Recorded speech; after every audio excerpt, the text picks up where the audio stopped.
Welcome to Tenor Tech, where I solve the problems you didn't even know you had.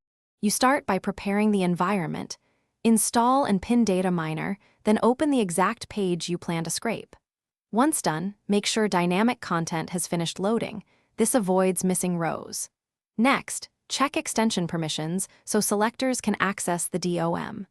Now click the data miner icon and choose Create Recipe or use Recipe Wizard to begin extracting. This gets you straight into selecting elements rather than wasting time on generic setup steps.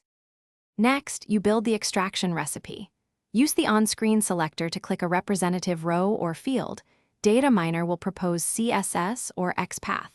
Then preview the results and refine selectors to include only the cells you need, because overly broad selectors grab noise. If the list spans pages, set the pagination control or a JavaScript trigger so the tool clicks next and waits. Make sure to set short delays for dynamic loads and rerun previews until output is consistent. Finally, run the full scrape and choose an export format like CSV, Excel, Google Sheets, or JSON. Exporting immediately verifies results. Save the recipe with a clear name and date so you can rerun or schedule it later. This saves time on repetitive tasks. If results are incomplete, stop and troubleshoot. Clear the browser cache, increase wait time, or tighten selectors to avoid hidden elements. One key tip: test changes on small batches before full runs to avoid wasted exports. Thanks for watching. Subscribe to keep your life in tune.